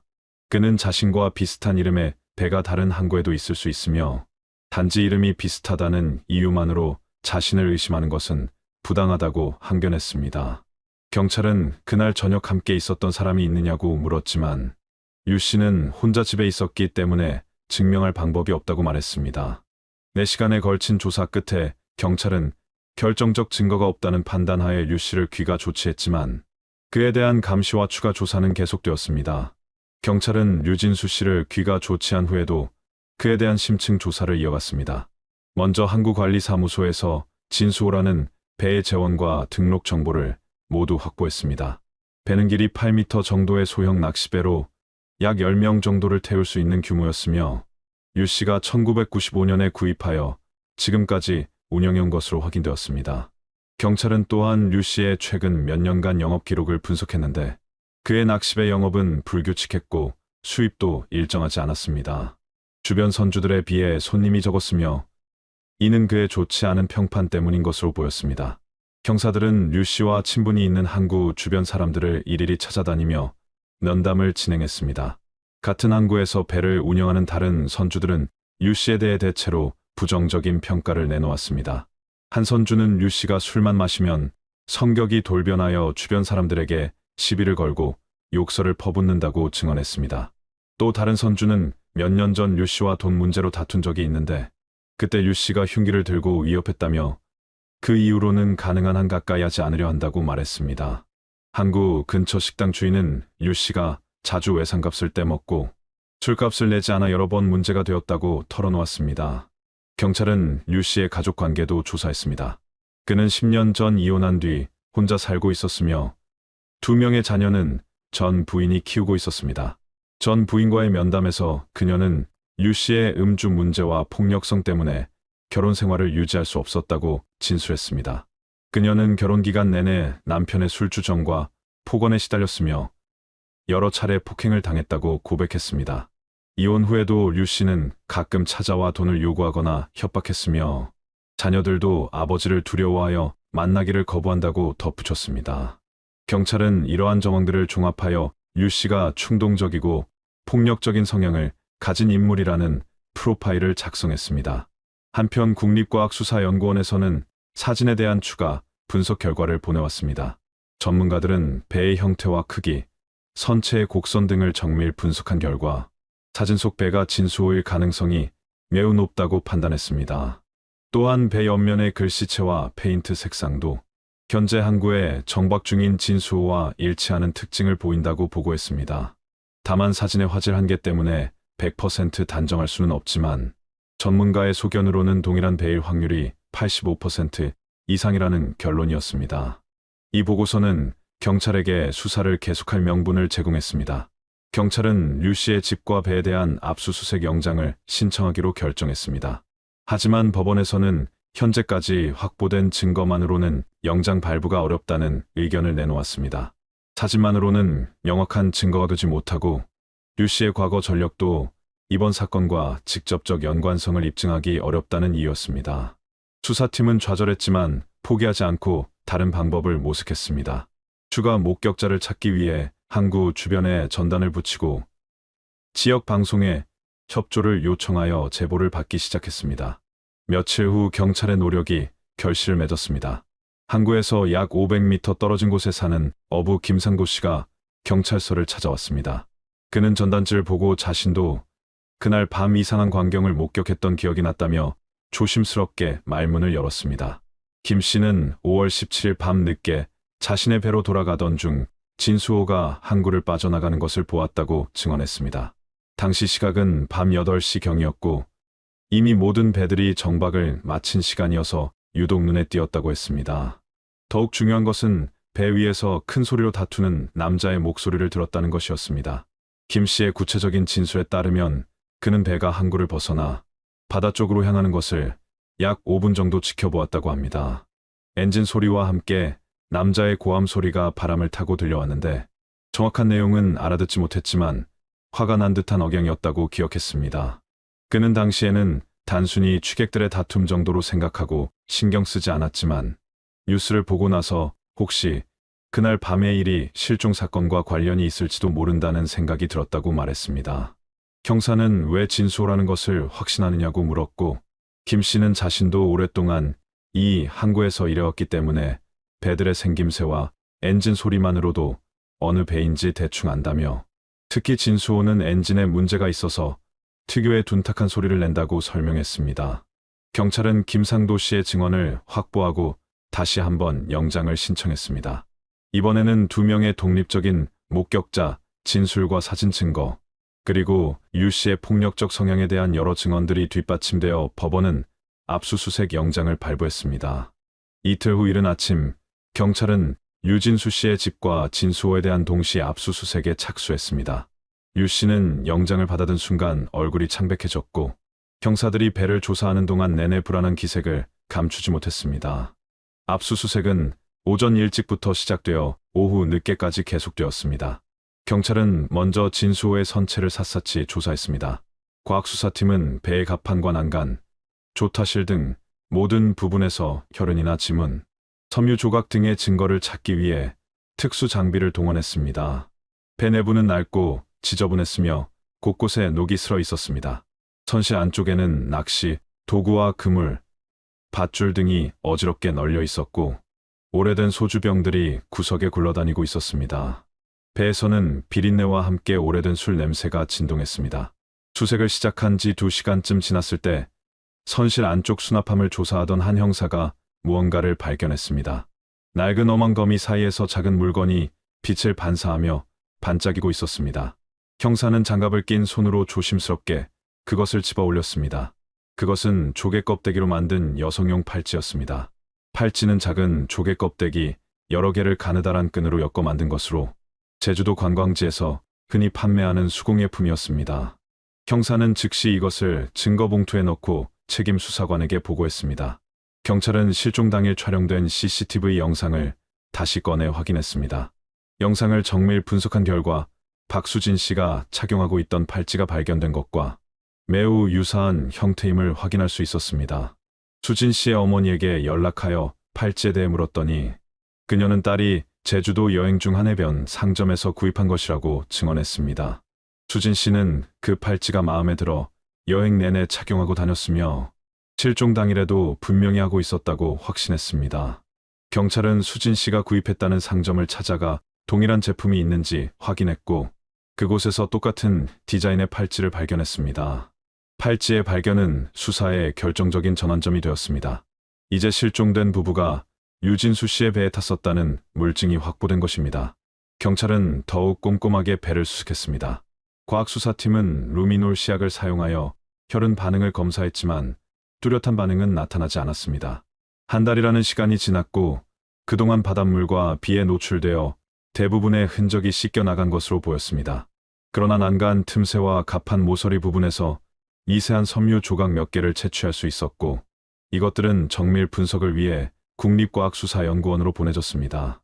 배에 대한 수색과 동시에 다른 형사들은 유진수 씨의 집을 뒤지고 있었습니다.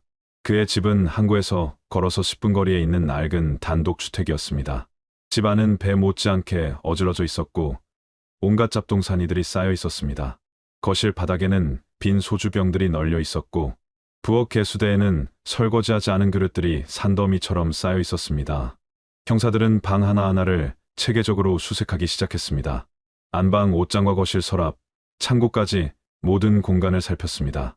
안방 침대 옆 낡은 서랍장을 조사하던 형사가 이상한 점을 발견했습니다. 서랍장의 맨 아래 칸이 다른 칸들에 비해 유독 깊이가 얕았습니다. 형사는 서랍을 완전히 빼낸 뒤 손으로 안쪽을 더듬어 보았고 서랍장 뒤편에 숨겨진 작은 공간을 찾아냈습니다. 그곳에서 낡은 천 보자기에 쌓여있는 물건을 꺼냈습니다.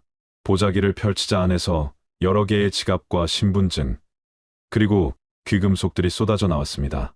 형사들은 숨을 죽이고 그 물건들을 하나하나 확인하기 시작했습니다.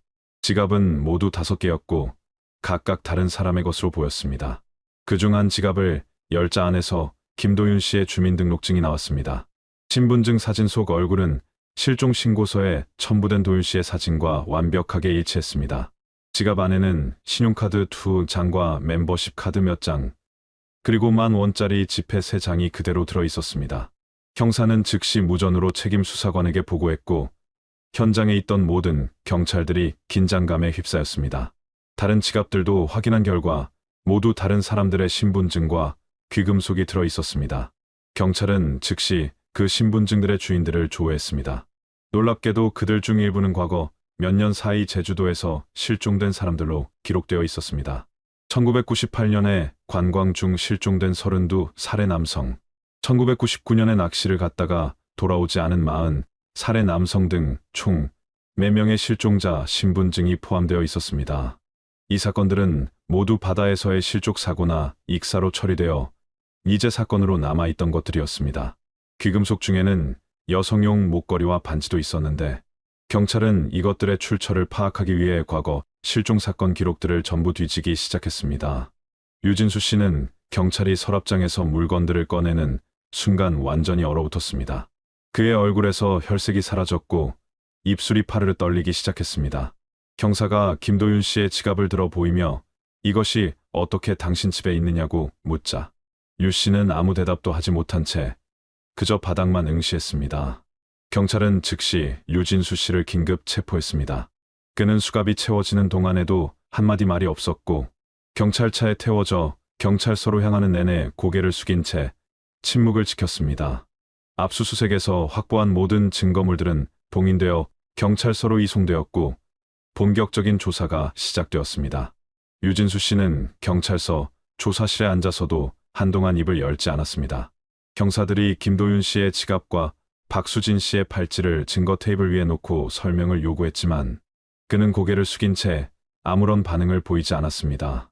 담당 형사는 이미 확보된 증거들과 목격자, 진술을 하나하나 제시하며 더 이상 부인할 수 없다고 압박했습니다. 여러 시간에 걸친 조사 끝에 유 씨는 마침내 무거운 입을 열었습니다.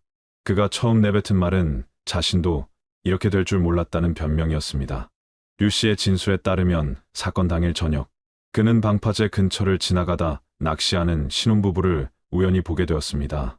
당시 그는 하루 종일 손님이 없어 수입이 전혀 없는 상태였고 저녁을 먹으며 소주 몇 병을 혼자 마신 상태였습니다. 술기운의 부부에게 다가가 말을 걸었고 이곳보다 훨씬 좋은 낚시 포인트가 있다며 무료로 배를 태워주겠다고 제안했습니다. 처음에 부부는 정중히 거절했지만 유 씨가 집요하게 권유하자 결국 망설이며 따라 나섰습니다. 도윤 씨는 수진 씨에게 10분 정도만 갔다 오자고 말했고 두 사람은 진수호에 올랐습니다. 배는 방파제를 떠나 어둠 속 바다로 나갔습니다. 유 씨는 부부를 갑판에 앉혀놓고 배를 몰았습니다. 약 15분 정도 항해한 뒤 그는 이 근처가 좋은 포인트라며 배를 멈췄습니다. 부부는 낚싯대를 들이우고 낚시를 시작했지만 고기는 잘 잡히지 않았습니다. 시간이 지나면서 수진 씨는 불안한 기색을 보이며 도윤 씨에게 이제 돌아가자고 말했습니다. 도윤 씨도 시간이 늦었으니 숙소로 돌아가야겠다며 유 씨에게 배를 돌려달라고 요청했습니다. 하지만 유 씨는 조금만 더 있으라며 대답을 미루었고 선실에서 소주병을 꺼내 마시기 시작했습니다. 술을 마시면서 유 씨의 태도가 점점 거칠어졌습니다. 그는 부부에게도 술을 권했지만 두 사람은 정중히 거절했습니다. 유 씨는 자신의 신세 한탄을 내려놓기 시작했고 이혼한 아내와 만나지 못하는 자식들 이야기를 하며 점점 목소리를 높였습니다. 도윤 씨는 유 씨를 진정시키려 했지만 오히려 역효과만 났습니다.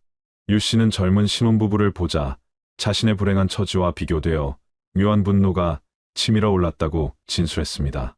그는 왜 자기만 이렇게 살아야 하냐며 횡설수설하기 시작했고 도윤 씨가 다시 한번 강하게 배를 돌려달라고 요구하자 갑자기 화를 냈습니다. 두 남자 사이에 언쟁이 벌어졌습니다. 유 씨는 자기 배에서 감히 명령하냐며 소리를 질렀고 도윤 씨도 약속한 시간이 지났으니 당장 돌아가야 한다며 맞섰습니다. 술에 취한 유 씨는 비틀거리며 도윤 씨에게 다가갔고 순간적으로 손으로 도윤 씨의 가슴을 밀쳤습니다. 도윤 씨는 예상하지 못한 공격의 중심을 잃고 뒤로 비틀거렸습니다.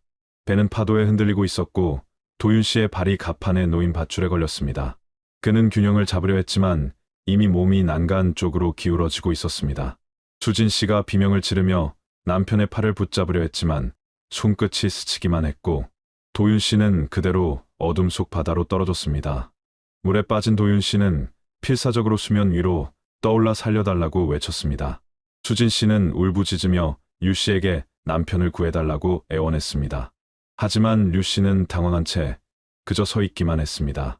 그는 조명을 바다 쪽으로 비췄고 희미한 불빛 속에서 도윤 씨가 파도에 떠밀려 점점 배에서 멀어지는 모습이 보였습니다. 수진 씨는 구명조끼를 찾으려 했지만 어둠 속에서 어디 있는지 알 수 없었습니다. 그녀는 류 씨에게 빨리 남편을 구하라고 소리쳤지만 유 씨는 술에 취한 상태에서 제대로 된 판단을 내리지 못했습니다. 몇 분이 지나자 도윤 씨의 목소리는 점점 약해졌고 이윽고 어둠 속으로 완전히 사라졌습니다. 수진 씨는 공포와 충격으로 갑판에 주저앉아 울부짖었습니다. 그녀는 류 씨를 향해 살인자라고 외치며 당장 경찰에 신고하겠다고 말했습니다. 류 씨의 진술에 따르면 그 순간 자신도 패닉 상태였고 이미 돌이킬 수 없는 상황이 되었다는 것을 깨달았다고 합니다. 술 기운과 함께 이성을 잃은 그는 수진 씨에게 다가갔습니다. 수진 씨는 공포에 질린 눈으로 그를 바라보며 뒤로 물러났습니다. 유 씨는 수진 씨를 진정시키려 했다고 주장했지만 그의 눈빛과 행동은 전혀 다른 의도를 드러내고 있었습니다. 조명 아래 드러난 수진 씨의 창백한 얼굴과 공포에 떨고 있는 모습을 보면서도 유 씨의 시선은 다른 곳을 향하고 있었습니다. 그는 술에 취한 상태에서 젊은 여성을 혼자 배에 남겨두었다는 사실을 인식했고 왜곡된 욕망이 고개를 들기 시작했습니다. 수진 씨는 본능적으로 위험을 감지하고 난간 쪽으로 계속 물러났습니다. 유 씨가 한 발짝 다가갈 때마다 그녀는 한 발짝씩 뒤로 물러났고 어느새 그녀의 등은 배의 난간에 닿아 있었습니다. 더 이상 물러날 곳이 없었습니다. 유 씨가 마지막으로 그녀에게 다가가려던 순간 수진 씨는 극도의 공포 속에서 몸을 비틀었습니다. 그녀는 난간 너머로 스스로 몸을 던지려 했는지 아니면 단순히 그를 피하려다 중심을 잃은 것인지 명확하지 않았습니다. 유 씨의 진술은 이 부분에서 모호했고 그는 단지 자신이 손을 뻗었을 때 수진 씨가 이미 균형을 잃고 있었다고만 반복해서 말했습니다. 짧은 비명과 함께 수진 씨의 몸이 어둠 속 바다로 떨어졌고 물보라가 일며 그녀도 남편과 같은 바다에 삼켜졌습니다. 유 씨는 그 자리에 얼어붙은 채 서 있었고 바다는 다시 고요해졌습니다. 유진수 씨의 진술은 계속 이어졌지만 형사들은 그의 말을 온전히 믿을 수 없었습니다. 특히 박수진 씨가 바다에 빠진 순간에 대한 설명은 앞뒤가 맞지 않았고 여러 차례 진술이 바뀌었습니다. 처음에는 수진 씨가 스스로 뛰어내렸다고 했다가 나중에는 자신이 말리려다 실수로 밀쳤을 수도 있다고 했으며 또 다시는 정확히 기억나지 않는다고 말을 바꾸었습니다. 형사들은 그가 의도적으로 수진 씨를 바다에 밀어넣었을 가능성을 강하게 의심했지만 당시 배 위에는 류 씨와 수진 씨 단둘뿐이었고 정확한 진실을 밝혀낼 방법은 없었습니다. 류 씨는 두 사람이 모두 바다에 빠진 후 한동안 배 위에서 멍하니 서 있었다고 진술했습니다. 그는 조명을 사방으로 비추며 두 사람을 찾아보려 했지만 어둠 속에서는 아무것도 보이지 않았다고 말했습니다. 파도 소리만 들릴 뿐 사람의 목소리는 더 이상 들리지 않았습니다. 술기운이 조금씩 가시면서 자신이 저지른 일의 심각성이 실감났고 극도의 공포가 밀려왔다고 했습니다. 그는 경찰에 신고해야 한다는 생각과 함께 자신의 인생이 끝날 것이라는 두려움 사이에서 갈등했습니다. 결국 그는 가장 비겁한 선택을 했습니다. 류 씨는 배를 돌려 항구로 돌아왔습니다. 시각은 이미 밤 11시가 넘어 있었고 항구는 고요했습니다. 그는 최대한 조용히 배를 정박시켰고 주변에 사람이 없는지 확인한 뒤 서둘러 배에서 내렸습니다. 집으로 돌아온 그는 떨리는 손으로 다시 소주를 마시며 생각을 정리하려 했습니다. 갑판에 남아있던 부부의 낚싯대와 가방, 그리고 도윤 씨의 지갑을 어떻게 처리할지 고민했습니다. 다음 날 새벽동이 트기 전 그는 다시 배로 가서 부부가 남긴 물건들을 모두 챙겼습니다. 낚싯대와 가방은 바다에 던져버렸고 지갑 속에 현금만 꺼낸 뒤 지갑은 집으로 가져왔습니다. 며칠간 류 씨는 극도의 불안 속에서 지냈습니다. 뉴스에서 신혼부부 실종 소식이 나올 때마다 가슴이 철렁했고 경찰이 자신을 찾아올까봐 두려웠습니다. 하지만 시간이 지나면서 경찰이 단순 실족 사고로 결론지는 것을 보고 조금씩 안심하기 시작했습니다. 그는 배를 깨끗이 청소했고 혹시 모를 흔적들을 제거하기 위해 갑판과 난간을 여러 번 바닷물로 씻어냈습니다. 수진 씨의 팔찌가 수납함 구석에 남아있는 것은 발견하지 못했고 그것이 결국 그를 파멸로 이끄는 결정적 증거가 되었습니다. 형사들이 다른 실종자들의 지갑에 대해 추궁하자 류 씨는 더욱 궁지에 몰렸습니다. 그는 한참을 침묵하다가 결국 과거의 다른 사건들에 대해서도 자백하기 시작했습니다. 1998년과 1999년에 발생한 실종 사건들도 모두 자신과 관련이 있다고 인정했습니다. 당시에도 비슷한 수법으로 혼자 낚시하던 사람들에게 접근하여 배에 태운 뒤 술을 마시고 다투다가 사고가 발생했다고 진술했습니다. 일부는 실제로 실수로 바다에 빠진 경우도 있었지만 몇몇 경우에는 자신이 의도적으로 밀어서 빠뜨렸다고 시인했습니다. 류 씨는 피해자들의 지갑과 귀중품을 가져온 이유에 대해서는 명확한 설명을 하지 못했습니다. 단지 그 순간에는 증거를 없애야겠다는 생각뿐이었고 나중에는 일종의 전리품처럼 간직하게 되었다고 애매하게 같았습니다.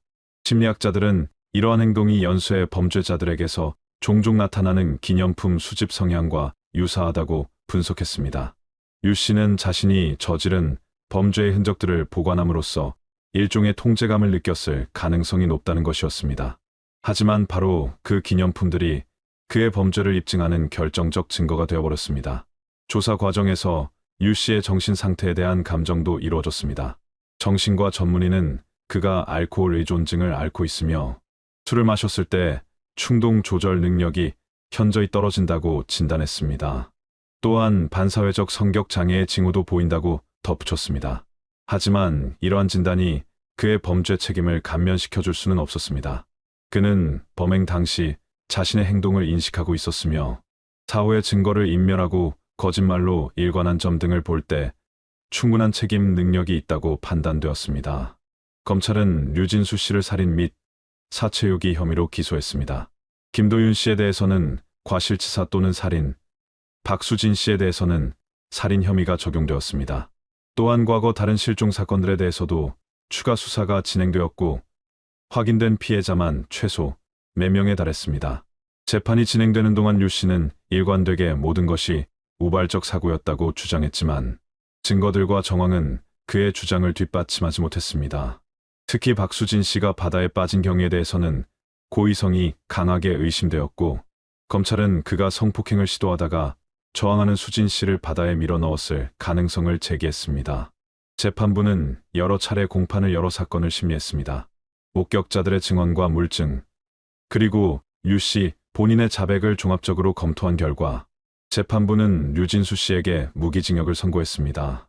판사는 선고 이유에서 피고인이 아무런 잘못 없는 신혼부부를 자신의 이익을 위해 배에 태운 뒤 술에 취한 상태에서 폭력을 행사하여 한 사람을 바다에 빠뜨리고 다른 한 사람마저 죽음에 이르게 한 것은 용서받을 수 없는 범죄라고 지적했습니다. 또한 과거에도 유사한 범행을 저질렀으면서도 반성하지 않고 계속해서 범죄를 저지른 점, 사건 후 증거를 인멸하고 거짓말로 일관한 점 등을 고려하면 극형이 불가피하다고 판단했습니다. 1심 판결 이후 류진수 씨는 즉시 항소했지만 상급 법원에서도 원심이 유지되었습니다. 한편 경찰은 류 씨의 집과 배에서 발견된 다른 피해자들의 신원을 확인하고 그들의 가족들에게 연락하는 작업을 진행했습니다. 1998년 실종된 32살 김영우 씨의 가족은 3년 만에 아들의 소식을 듣고 경찰서로 달려왔습니다. 어머니는 아들이 제주도 출장 중 연락이 끊겨 실종 신고를 했지만 당시 경찰은 바다에 빠진 사고사로 결론지었다며 그동안 시신도 찾지 못해 장례조차 제대로 치르지 못했다고 울먹였습니다. 1999년 실종된 40살 박철민 씨의 아내도 비슷한 사연을 들고 나타났습니다. 남편은 혼자 제주도로 낚시 여행을 갔다가 돌아오지 않았고 경찰의 수색에도 불구하고 아무런 단서를 찾지 못했다고 했습니다. 당시 2살이었던 딸은 이제 초등학생이 되었고 아버지 얼굴도 기억하지 못한 채 자라고 있었습니다. 그녀는 남편의 지갑을 돌려받으며 오열했고 지갑 속에 남아있던 딸의 어린 시절 사진을 꺼내 들고 한참을 울었습니다. 남편이 항상 지갑에 넣고 다니던 가족 사진이었습니다. 다른 피해자들의 가족도 하나둘씩 신원이 확인되면서 경찰서를 찾았습니다. 그들은 모두 수년간 가족의 생사를 모른 채 고통 속에서 살아왔습니다. 어떤 이는 혹시 어딘가에서 기억을 잃고 살아있을지도 모른다는 희망을 버리지 못했고 또 어떤 이는 시신이라도 찾아 장례를 치르고 싶다는 바람을 품고 있었습니다. 하지만 류진수 씨의 자백으로 그들의 가족이 이미 바다 속에 잠들어 있다는 사실이 확인되었고 유가족들은 뒤늦게나마 진실을 알게 되었다는 안도감과 함께 깊은 슬픔에 잠겼습니다. 경찰은 류 씨가 보관하고 있던 귀금속의 출처도 추적했습니다. 여성용 목걸이와 반지 중 일부는 2000년에 제주도를 방문했다가 실종된 28살 여성 최미영 씨의 것으로 확인되었습니다. 최 씨는 친구들과 여행을 왔다가 혼자 해변 산책을 나갔다가 돌아오지 않았고 경찰은 바다에 빠진 것으로 추정했었습니다. 류 씨는 이 사건에 대해서도 자백했는데 당시 해변에서 최 씨에게 말을 걸어 배를 태워주겠다고 제안했고 배 위에서 그녀를 성폭행하려다 저항하자 바다에 밀어넣었다고 진술했습니다. 이 진술로 인해 박수진 씨의 사건도 다시 조명을 받았습니다. 검찰은 류 씨가 수진 씨에게도 같은 범행을 시도했을 가능성이 매우 높다고 판단했습니다. 비록 류 씨가 이를 부인했지만 과거 범행 패턴과 당시 상황을 고려하면 그가 수진 씨를 성폭행하려다 실패하자 바다에 밀어넣었을 것으로 추정되었습니다. 재판부도 이러한 정황을 받아들여 가중 처벌 사유로 반영했습니다. 수진 씨의 부모는 이 사실을 알고 더욱 큰 충격과 분노에 휩싸였습니다. 한편 해양경찰은 류 씨가 범행 장소로 지목한 해역들을 다시 한번 수색했습니다. 비록 사건이 발생한 지 수개월에서 수년이 지났지만 혹시라도 시신이나 유류품을 발견할 수 있을지 모른다는 희망으로 대대적인 수색 작업을 벌였습니다. 잠수부들이 투입되어 해저를 뒤졌고 탐지 장비를 동원하여 넓은 해역을 조사했습니다. 하지만 제주 앞바다는 조류가 빠르고 수심이 깊어 시신이 발견될 가능성은 매우 낮았습니다. 결국 몇 주간의 수색에도 불구하고 어떠한 유해도 찾아내지 못했습니다. 수사 과정에서 항구관리 시스템의 허점도 드러났습니다. 류 씨는 여러 차례 출항 기록 없이 배를 운행했지만 적발되지 않았습니다. 특히 야간에는 관리 인력이 부족하여 무단 출항을 막을 방법이 없었던 것입니다. 사건 이후 제주도 해양수산청은 모든 항구에 CCTV를 설치하고 야간 순찰을 강화하는 등 관리 감독을 대폭 강화하는 조치를 취했습니다. 또한 낚시배 영업을 하는 모든 선주들에게 출항 전 신고 의무를 엄격히 준수하도록 지도했습니다. 언론은 이 사건을 대대적으로 보도했습니다. 신혼부부의 비극적인 죽음과 함께 과거 여러 건의 연쇄 살인이 밝혀지면서 전국이 충격에 빠졌습니다. 특히 단순 실종 사고로 처리되었던 사건들이 실제로는 살인 사건이었다는 사실이 알려지면서 경찰의 초동 수사에 대한 비판도 쏟아졌습니다. 일부 유가족들은 당시 경찰이 좀 더 철저하게 수사했다면 추가 피해를 막을 수 있었을 것이라며 국가를 상대로 손해배상 청구 소송을 제기하기도 했습니다. 김도윤 씨와 박수진 씨의 장례식은 사건이 마무리된 후에야 치러질 수 있었습니다. 시신을 찾지 못했기에 영정사진만 놓인 빈소였지만 두 사람의 친구들과 동료들, 수진 씨가 가르치던 학교의 학생들과 학부모들까지 수백 명이 조문을 왔습니다. 결혼식을 올린 지 겨우 일주일 만에 신혼여행에서 돌아오지 못한 젊은 부부의 죽음에 모두가 안타까워했습니다. 빈소에는 두 사람의 결혼사진이 놓여 있었고 그 속에서 행복하게 웃고 있는 부부의 모습이 더욱 가슴을 아프게 했습니다. 도윤 씨의 아버지는 조문객들에게 감사 인사를 하다가도 수시로 눈물을 흘렸습니다. 그는 아들이 평소 얼마나 수진 씨를 아꼈는지, 결혼식 날 얼마나 행복해했는지를 이야기하며 목이 메었습니다. 수진 씨의 어머니는 장례식 내내 말도 제대로 하지 못하고 울기만 했습니다. 딸이 교사가 되어 아이들을 가르치는 것이 꿈이었고 이제 막 그 꿈을 이루어 행복한 가정을 꾸리려던 참이었다며 왜 하필 착한 우리 딸이 그런 일을 당해야 했느냐고 통곡했습니다. 장례식장을 찾은 모든 이들이 함께 슬픔을 나누었고 두 젊은이의 명복을 빌었습니다. 유진수 씨에 대한 재판은 1심과 2심을 거쳐 대법원까지 이어졌습니다. 그는 끝까지 자신의 범행이 계획적이지 않았으며 모든 것이 우발적 사고였다고 주장했지만 법원은 그의 주장을 받아들이지 않았습니다. 특히 여러 차례에 걸쳐 유사한 수법으로 범행을 저질렀다는 점, 범행 후 증거를 인멸하고 피해자들의 소지품을 숨겨둔 점, 그리고 수사 과정에서 일관되게 거짓말을 한 점 등이 중요하게 고려되었습니다. 대법원은 최종적으로 원심을 확정했고 유진수 씨는 무기징역이라는 중형을 선고받았습니다. 선고 공판에서 재판장은 엄중한 목소리로 판결 이유를 설명했습니다. 피고인은 경제적 어려움과 개인적 불만을 이유로 아무런 잘못 없는 시민들을 속여 배에 태운 뒤 그들의 생명을 앗아갔으며 이는 용납될 수 없는 반인륜적 범죄라고 지적했습니다. 특히 신혼여행을 즐기던 젊은 부부가 피고인의 만행으로 인해 행복한 미래를 빼앗긴 것은 사회에 큰 충격을 주었고 유족들이 겪어야 했던 고통은 이루 말할 수 없다고 강조했습니다. 재판장은 피고인이 진정한 반성의 모습을 보이지 않고 책임을 회피하려는 태도를 보인 점도 양형에 반영되었다고 덧붙였습니다. 판결이 확정된 후 류진수 씨는 교도소로 이송되었습니다. 그는 수감 생활을 하면서도 여전히 자신의 억울함을 호소했지만 아무도 그의 말에 귀를 기울이지 않았습니다. 교도소 내에서도 그는 다른 수감자들로부터 경멸의 대상이 되었습니다. 특히 신혼부부를 살해했다는 사실이 알려지면서 동료, 수감자들조차 그를 멀리했고 여러 차례 폭행을 당하는 일도 있었습니다. 교도관들은 그의 안전을 위해 독방 수감을 검토하기도 했습니다. 사건이 종결된 후에도 피해자, 가족들의 고통은 계속되었습니다.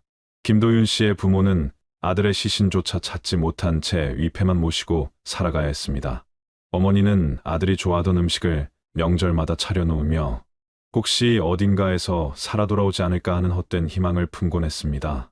아버지는 사건 이후 건강이 급격히 악화되어 병원 신세를 지게 되었고 심장 질환으로 몇 년 후 세상을 떠났습니다. 주변 사람들은 아들을 잃은 슬픔이 그를 죽음으로 몰아간 것이라고 말했습니다. 박수진 씨의 가족도 마찬가지였습니다. 어머니는 딸의 방을 그대로 보존해두고 매일 그 방에 들어가 딸의 물건들을 만지며 눈물을 흘렸습니다. 수진 씨가 입던 옷, 사용하던 화장품, 학창시절 일기장까지 하나도 버리지 못하고 간직했습니다. 아버지는 말수가 줄어들었고 혼자 바닷가를 찾아가 몇 시간씩 바다를 바라보며 서 있곤 했습니다. 딸이 어딘가 바다 속에 잠들어 있을 것이라는 생각에 바다를 보면서 딸과 대화하는 것 같은 위안을 느꼈다고 했습니다. 수진 씨가 근무하던 초등학교에서는 그녀를 추모하는 작은 기념비를 세웠습니다. 학교 화단 한쪽에 놓인 기념비에는 아이들을 사랑했던 선생님을 기억하겠다는 문구가 새겨져 있었습니다. 수진 씨가 마지막으로 가르쳤던 학생들은 졸업한 후에도 종종 학교를 찾아와 그 기념비 앞에 꽃을 놓고 갔습니다. 학생들은 선생님이 항상 미소 지으며 따뜻하게 대해주셨고 자신들의 고민을 진지하게 들어주셨다며 그녀를 그리워했습니다. 도윤 씨가 다니던 회사에서도 그를 추모하는 행사를 열었습니다. 동료들은 도윤 씨가 성실하고 책임감 있는 직원이었으며 누구에게나 친절했던 좋은 사람이었다고 회상했습니다. 회사는 그의 이름으로 장학금을 만들어 매년 어려운 형편의 대학생들을 지원하기 시작했습니다. 도윤 씨가 생전에 어려운 사람들을 돕는 것을 좋아했다는 점을 기려 만든 제도였습니다. 이렇게 두 사람은 죽음 이후에도 많은 이들의 기억 속에 살아 숨쉬고 있었습니다. 사건 이후 제주도의 해양 안전관리 체계는 크게 개선되었습니다. 모든 항구의 출입관리 시스템이 도입되었고 야간 출항에 대한 감시가 강화되었습니다. 낚시배 영업을 하려면 더욱 엄격한 자격 요건을 갖추어야 했고 정기적인 안전 교육도 의무화되었습니다. 또한 관광객들을 대상으로 한 안전 수칙 홍보도 대폭 강화되었습니다. 모르는 사람의 배를 함부로 타지 말 것, 야간 낚시는 가급적 자제할 것, 항상 일행과 함께 다닐 것 등의 주의사항이 공항과 항구, 숙박업소 등에 게시되었습니다. 경찰도 실종 사건에 대한 수사 매뉴얼을 대폭 개선했습니다. 단순히 실족 사고로 단정짓지 않고 다양한 가능성을 열어두고 철저히 조사하도록 지침이 바뀌었습니다. 특히 목격자, 진술이 있을 경우 철저히 검증하고 주변 인물들에 대한 신원 조회와 과거, 전력 확인을 의무화했습니다. CCTV 확인과 휴대전화 위치 추적 등 과학적 수사 기법도 적극 활용하도록 했습니다. 이러한 변화는 비록 뒤늦었지만 향후 유사한 비극을 막는 데 기여할 수 있을 것으로 기대되었습니다. 세월이 흘러 사건은 점차 사람들의 기억에서 잊혀져 갔지만 피해자 가족들에게는 여전히 현재 진행형의 아픔이었습니다. 매년 5월 17일이 되면 양가 가족들은 함께 모여 추도식을 올렸습니다. 그들은 제주도의 그 방파제를 찾아가 바다를 향해 꽃을 던지며 두 사람의 명복을 빌었습니다. 방파제는 여전히 그대로였고 바다는 그날처럼 잔잔했지만 그 아래 어딘가에는 행복한 미래를 꿈꾸던 젊은이들이 영원히 잠들어 있었습니다. 2001년 제주 신혼부부 실종 사건은 한 사람의 이기심과 폭력성이 얼마나 많은 사람들의 인생을 파괴할 수 있는지를 보여준 비극적인 사례로 기록되었습니다. 유진수 씨라는 한 범죄자의 만행으로 인해 적어도 6명 이상의 무고한 시민들이 목숨을 잃었고 수십 명의 유가족들이 평생 지울 수 없는 상처를 안고 살아가게 되었습니다. 사건은 종결되었지만 그 여파는 오랫동안 계속되었고 많은 사람들에게 안전의 중요성과 타인에 대한 경계심을 일깨워주는 교훈이 되었습니다. 그리고 무엇보다 소중한 생명의 가치와 한순간의 선택이 돌이킬 수 없는 결과를 가져올 수 있다는 교훈을 남겼습니다. 끝까지 시청해 주셔서 감사합니다.